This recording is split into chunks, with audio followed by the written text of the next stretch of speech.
আলোচ্য বিষয় হলো ফটোশপ সিসি 2019। এই যে এই অ্যাপ্লিকেশনটি, এর মাধ্যমে আমরা কিভাবে কাজ করব বা ছবি এডিটিং করব তা আপনাদের আজকে দেখাবো। আমরা ফটোশপটি ওপেন করে নেই আগে। এই যে ফটোশপটি ওপেন করার পর সেম একটি প্ল্যাটফর্ম রেডি হবে। সেই প্ল্যাটফর্মে আমরা যাব।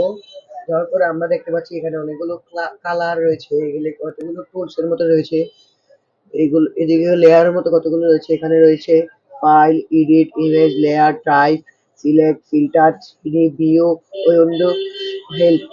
নিচে রয়েছে অনেকগুলো টুলস। আমরা উপরে যে এগুলো দেখলাম, এগুলোর কাজ হলো অপশন কি, এগুলো দ্বারা আমরা বিভিন্ন রকমের ডেটা সংযোগ করতে পারবো।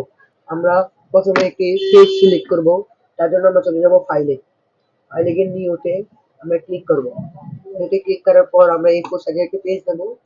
দেওয়ার পর আমরা পেজটাকে ইয়ে করে আমরা এখানে একটি ছবি ওপেন করব।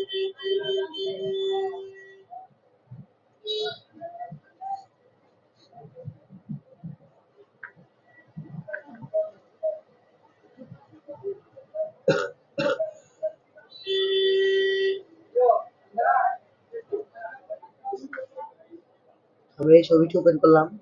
এটাকে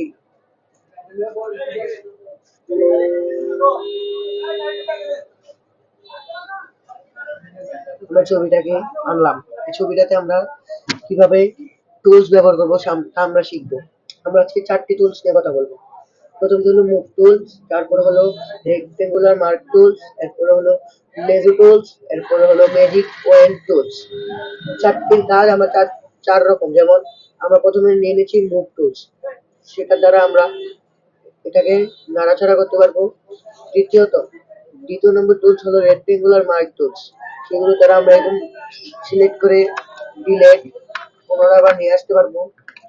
এবং পরেরটা রয়েছে লেজো টুলস, যেমন আমি লেখাটাকে মুছার চেষ্টা করবো। মুছার চেষ্টা করলাম, আমরা এখন লেখাটাকে মুছবো। যে লেখাটা চলে গেল। তারপরের টুলসটি হলো আমাদের ম্যাজিক টুলস।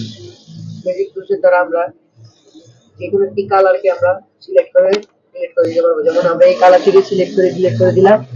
আপনারা দেখতে পাচ্ছেন বন্ধুরা। তো বন্ধুরা, আপনারা দেখতে পাচ্ছেন আমরা এটিকে ইয়ে করতে পেরেছি। আমাদের আজকের আলোচ্য বিষয় হলো কিভাবে আমরা রেক্টেঙ্গুলার 4টি টুলস ব্যবহার করবো ফটোশপে। আজকের সামনের সপ্তাহ থেকে আপনারা সব বুঝতে পারবেন। হ্যালো গাইস, আমরা এখন তৈরি করবো কিভাবে ফটোশপ করা যায় সেই